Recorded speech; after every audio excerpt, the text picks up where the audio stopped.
Good morning! Sino ho mga first time? Pwede makita yung mga first timers. Wow, pwede palakpakan natin mga first timers. Sino naman yung mga sponsors? Yung nag-imbita sa mga first timers, pwede makita yung mga kamay. Pwede ba palakpakan natin yung mga sponsors? Mga kaibigan, narinig nyo kanina si Dr. Ed Cabantog, yung ating presidente. Magaling ho ba siya magsalita? Maganda ho ba yung produkto? Yes, di ba? Mga kaibigan, ang topic ko, paano naman yung marketing plan? Pag sinabi yung marketing plan, paano ko kikita ng pera? Yan ang mas exciting part. Bakit po? Siyempre, pag sinabi yung pera, masarap po bang kumita? Yes! At kung kikita ka, anong gusto mo? Malaki o maliit? Malaki. Mga kaibigan, bago ko ituloy, magpapakilala muna ako para may idea ko kayo, sino ko, anong background ko, paano na-involve sa ganito negosyo, paano gupisa to negosyo to. Mga kaibigan, ako po ay taga Pangasinan. Sino dito pag taga Pangasinan? Uy, dami ah. Ako po ay pinanganak doon ako lumaki hanggang high school. Nag-migrate po ako sa Maynila nung nag-college po ako. Ako po ay graduate ng physical therapy, graduate po ako sa UP. Opo, University of Perpetual. Ang pangalan ko po ay Raymond B. Asperin. Mas kilala ko sa pangalang John. Ang apelyido ko po ay Asperin. Ang middle initial ko po ay B. Biogesic. Maniwala kayo sa hindi, totoo po yun. Ang nanay ko po ay C. Cortal. At pinagtatawanan yung pangalan ko. Bakit? Hindi nyo pa ba inin ang pangalan ko? Kailangan nyo ako.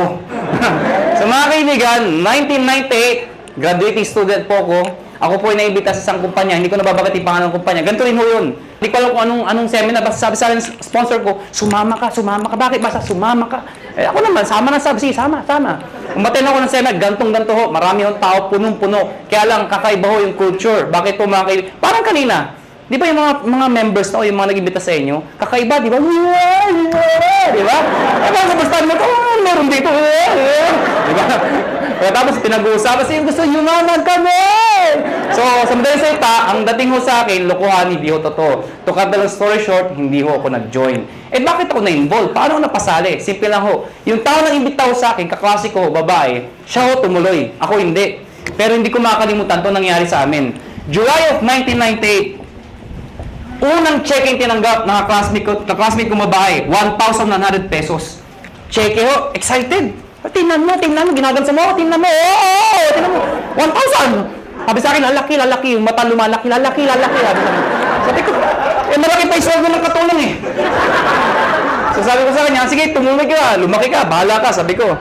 August of 1998, tumanggap siya 4,000 pesos. Nung tumanggap siya ng 4,000, diniretso ko na. Siyempre, mas excited. Kung dito na-excited, mas excited dito. Pero diniretso ko, sabi ko, 1 plus 4 is 5,000 in 2 months. Tayo, pag-graduate natin, baka 1 month lang natin yan or more. Sabi sa akin, hindi. Sa negosyo, mag-upisa sa maliit. Pero lalaki yan. Hindi ka tulad sa employment. Pag sabi ng boss mo, 10,000, magbalik-baliktad ka man, 10,000 pa rin yan. Tama, di ba? Oh. Kaibigan. Sa tingin nyo, nakumbinsin niya ako? Nakumbinsin niya ako? Hindi. Bakit? 5,000 pa rin yan eh. Sabi niya, lalaki, sige, lumaki ka. September of 1998, tumanggap po siya, 12,000 pesos. Mga kaibigan, tumahimik na ho ako. Ako yung tao madibate. Anything na pinipresent po sa akin, hindi ko tinitingnan yung mga ganda. Hinahanap ko yung butas, yung pangit. Ganun ho ako. Pero nakita ko 12,000, ayoko naman kayo pagdebate. Tumahimik na ho ako. Alam niyo bakit? Walang trabaho eh. Ba't tumatawa kayo? Ganyan naman tayo mga Pilipino eh. Kung sino wala, siya yung kala mo kung sino. O, totoo naman, tinan nyo katabi nyo. Tinan nyo. Tinan nyo yung katabi nyo. O, pag maporma yan, walang pera yan.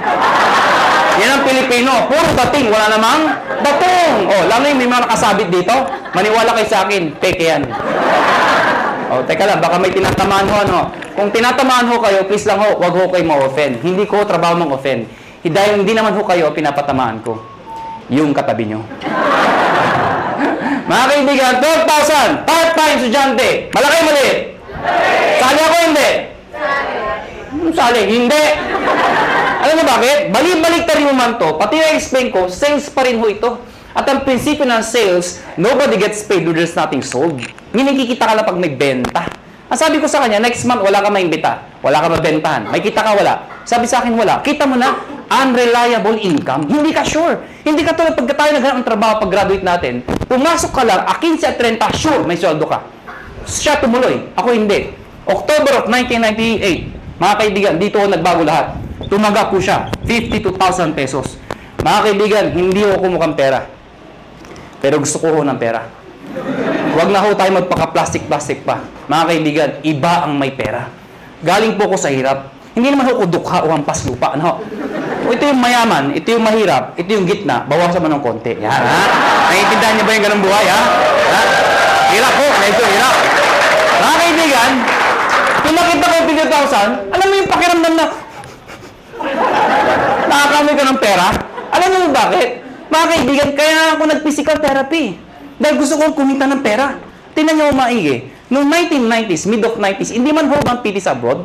Hindi man, di ba? Hindi ko alam kung yung PT. Basta pag-graduate ko ng high school, pagdating ko ng Manila, sabi ng ate ko, mag-PT ka. Bakit ate? Basta yayaman ka, yaman. Sige, PT. PT ako.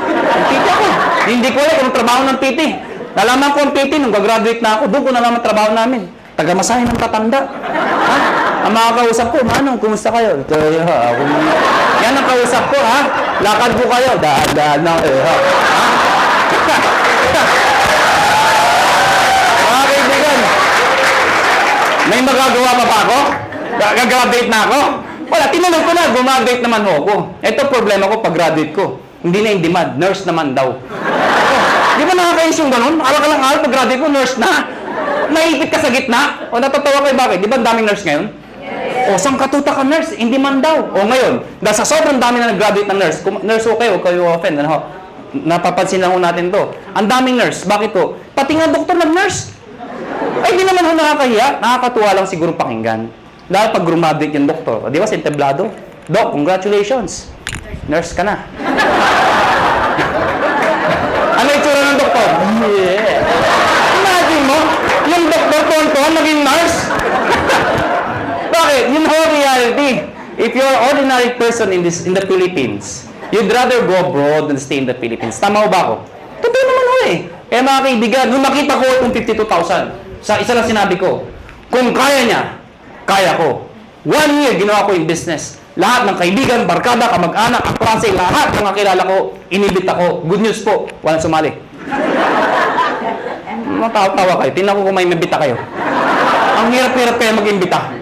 Ang masakit pa sa mag-iimbita, alam mo yun? Yung minsan, Indian. Ito masakit sa lahat. Umaten na, umupo na, pumalakpak pa. Paglabas, pangit ka. Walang nga. Okay lang sabihin yung hindi autorizado. Okay lang yun, matatanggap ko eh. Ang hindi ko matanggap, yung sasabihin pang di maganda, ay, nanuloko lang kayo, pyramiding kayo. Yung batog sa lahat, tama ba ako? Tama, so mga kaibigan, second year ko, gusto ko na mag-quit. Sabi ko sa sarili ko, hindi yata bagay sa akin itong negosyo to. Hindi ko yata linya to. Hindi ito ang swerte ko.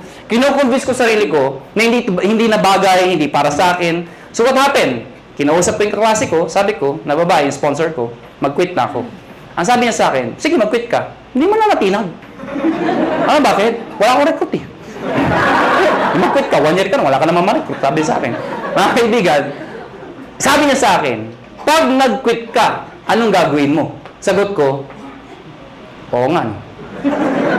Siya ho, nag-80,000 na per month after 1 year. 80,000, hindi ko kikitain sa employment yun. Nang sabi ko sa sarili ko, total, 1 year pa lang naman, 1 more year. Pero this time, pinag-aralan ko yung sistema. Take note, sistema, hindi sikreto. Nung nalaman ko yung sistema, to cut the long story short, na-hit ko yung highest position, nag-manager po ko doon, kumita akong 30,000, 40,000, ganun pala ho yun. Kapag kumikita ka na, mas nagiging madali. Kasi may pruweba ka na eh. Nakuha niyo ako? Kaya huwag kayo titigil hanggang di kayo kumikita. Kasi natural, wala kang maimbita.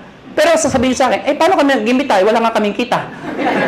Mga kaibigan, meron sasali dyan. Katulad ko. Okay? So, what happened? Naka 6 years po sa kumpanyang yun. I was one of the millionaires club, youngest millionaires club. After 6 years, I decided umalis po sa company yun. Nag-join ako sa isang company, hindi ko kinakahiya, hindi naman sa pinagmamayabang. At least may idea lang ko kayo, ano pinanggalingan ng may-ari. Nag-join ho ko sa first quadrant. Mga kaibigan, 6 months lang naman ho ko doon. Pero in 6 months, 1.2 million din ang kinita ko. Pwede na, di ba? After 6 months, umalis po ako sa kumpanyang yun. Nag-join ulit ako sa isang kumpanya, iGen Portal. Yun, doon ho ko naging kumita ng malaki talaga. Bakit po? In 1 year, 12 million ho ang kinita ko. Ibig ko sabihin, nag-1 million ako per month. Tutuho yun. Alam niyo ho, wala ho kayong kabuhay-buhay kausap. Sabi ko, 12 million in 1 year. Yung itsura ng iba. Parang gusto niyo sabihin sa akin, ano ngayon? Hindi ko naman pinagmamayabang yun. Sinasabi ko sa inyo na talaga may pera ho. Mga kaibigan, after 1 year sa kumpanya nyo, umalis po ulit ako. Alam ko lang iniisip nyo kung first timer kayo. Ang tumatakbo sa isipan nyo, kung talagang kumikita ka, bakit lumilipat-lipat ka pa? Tama, mali? Tama. Ito sagot ko. Hindi ka ba lilipat kung sarado na? Ha? Mga kaibigan, sirado ko na lang kung mag-isa ka, di ba? Sali kayo, sarado na. Siyempre, alis ka. Next question nyo. Next question nyo. Alam mo naman sa sara. Sali ka pa rin ang sali. Nagsasara naman lahat ng sinasalihan mo. Tama ba ako? Kasi wala akong makitang negosyo na pagkaliit-liit ng puhunan, pagkalaki-laki ng kitaan. May nagsabi sa akin, mahirap yan eh. Para sa akin ito ang pinakamadali sa lahat ng mahirap. Tinan nyo to bakit ko nasabi yun? Yung mga first timer dito, sino nag-imbita sa inyo? Nasaan sila? Nasaan? Katabi nyo. Nandyan. Di ba? Iba, iniwan kayo. Mga kaibigan, anong ginagawa nila? Wala, nakaupo din, di ba? Tumatawa din, tama ba ako? Sino nasasalita? Ako. Sino napapagod? Ganyan yung gagawin nyo? Mag-iimbita ako, papalakpak, yun lang. Kasabi mo sa akin, mahirap. Subukan mo ng negosyo. Bookkeeping, inventory, management, accounting, lahat, pati logistics, iisipin mo. Kung wala ka lang sa negosyo, wala na, paktay ka na. Dito, mag-iimbita lang, papalakpak, yeah! Pag sumali, yeah! Di ba?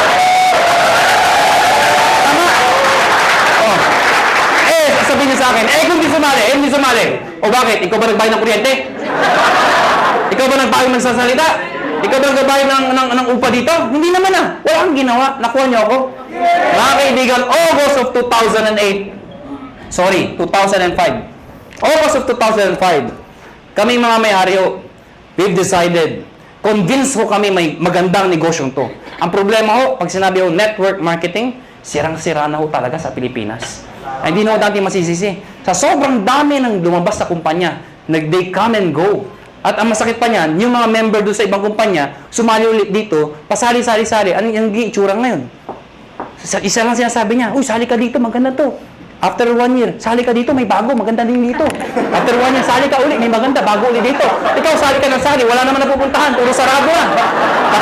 Tama ba?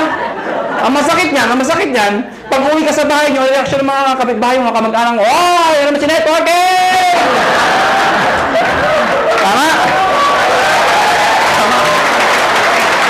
Kaya pag ikaw, member ka, masusunog ka talaga ayoko na networking. Kinahihiya ka na mga kaibigan mo minsan. Pero mga kaibigan, kami convince kami. May pera Sa ibang bansa pag sinabing network marketing, katulad nung galing kami ng Amerika, ibang klase Pag umattend kayo ng seminar, puro nakapostura formal attire napakaganda. Pag sa networking, believe sila. Dito hindi diba? Kinahihiya ang networking dito. Mga kaibigan, isa lang naisip namin. Bakit tayo sali na sali sa kumpanya nagsasara? We've decided, August of 2005, sabi namin, tayo na lang magtayo para di na magsara. That is the idea, August of 2005. Mga kaibigan, matagal na kami sa network marketing. Marami na kaming kumpanyang pinalaki. Marami nagsara. Sino naipit sa gitna? Kami tayong sumasali. Bakit? Imbita tayo ng imbita. Tapos yung may-ari, sasara. Sino napahiya? Di tayo nag-iimbita. Nakuha niyo ako? So, pag-aralan niyo yung mga may-ari, hindi naman network marketers. Mga negosyante Iniipit lang tayo. So we've decided, kung kaya nila, kaya namin. Pero ngayon, hindi namin sasara. Bakit? Network marketers na kami. Nakuha niyo ako? Mga kaibigan, naghanap kami ng produkto. Hindi ko na-explain product. Narinig din Yung C24/7, yung complete, kinuha namin exclusivity from Nature's Way. Ladies and gentlemen, may nagtanong sa amin, kung talagang maganda yung produkto, kung talagang sinasabi niyong maganda at mabisa, bakit wala sa TV? Bakit wala sa Mercury Drug? Bakit wala sa mga magazine? Bakit ngayon ko lang narinig yan? Yan ang tanong sa amin. Mga kaibigan, yun na nga Kaya kami lumalaki. Because of a simple idea. Bakit binigay sa amin Nature's Way exclusivity? Because of the simple idea. Ano yun? Yung user, pwede maging pusher. Para maintindihan nyo, Sino kumikita? Yung user o pusher? Pusher. Anong user? User ka, no? Bakit yan? Kaya pag kayo, member dito, may nagtanong sa inyo ang trabaho mo, sabihin nyo, pusher. Ha? Kaibigan, pag tinanong, ano yung pinupost mo? Nakakabaliw. Si 24/7. Ha? Kaibigan, now, ayoko na pakabahin pa. Pag-usapan natin, paano naman kikita. Mga kaibigan, may tanong lang ako sa inyo.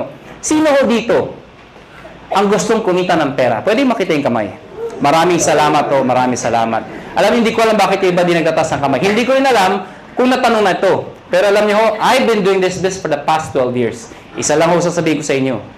Pag hindi ka nagtaas ng kamay, tuwing tatanong yung tanong na yan, merong nasa itaas na nakatingin sa atin sa baba. Pag hindi ka nagtaas ng kamay, hindi ka niya bibiyayaan. Uulitin ko ho yung tanong ko. May pag-asa pa yung di nagtataas. Sino ho dito gustong yumaman? Yeah! Mga kaibigan, masarap po ba ako may pera? Yes! Diba? Alam niyo, wag ho kayo mayabangan sa akin. Pero saray ho ko mag-commute, mag-tricycle, mag-jeep. Lahat ho, dinaanan ko ho. Pero alam niyo ho ngayon, iba na ho ang buhay ko. Alam niyo, pag isa umaga, ano sinasabi ko sa driver? Louie, pakiprepare nga yung sakyan. Aalis tayo. Ano sinasabi sa akin? Sir, alibas sa mga sakyan nyo, ipiprepare namin. Alam niyo ho, baka nayayabangan ho kayo, eh alam niyo ho, iba ho talaga may sasakyan. Noong unang panahon, ang sasakyan ho, luxury ho yan. Ngayon ho, necessity ho yan. Kailangan na ho. Kaya pag ikayo ho, may pamilya ho kayo, huwag ho kayo papayag na walang sasakyan. Kahit luma, magkasasakyan ka, mangarap ho kayo magkaroon ng sasakyan. Nakuha niyo ako? O tinan niyo ito maigi. Paano kung may anak ka? Fresh graduate. Katulad ng itong kwento ko, lumang kwento. Di ba tag-ulan ngayon? Fresh graduate. Matalino. Probinsyana. Pero matalino, maganda, sexy. Ang puti. Naghanap ng trabaho. Palibasa, sikat na Makati. Makati, tinanggap ka agad ho sa Makati. Unang araw ng trabaho. Umuulan ho. Traffic pa. Wala siyang choice. Sumakay siya. MRT. Yan yung pinakabisa paraan dito sa EDSA. Traffic, di ba? MRT ho siya. Di ba sa MRT, ang daming tao. Lalo na pagka rush hour. Di ba yung pag nasa pila ho kayo, pagbukas ng pinto, hindi mo kailangan pumasok sa loob. Tutulak ka talaga ng tao, papasok sa loob, di ba? Tutulak ka talaga eh. Pagdating sa loob, dikit-dikit ang mga itsura nyo, di ba? Oh, ano yung itsura? Pag nandun, unahan sa release, di ba? Unahan yan, unahan. Pagtakbo ng MRT, di ba? Maya-maya, puwi-pre ng MRT.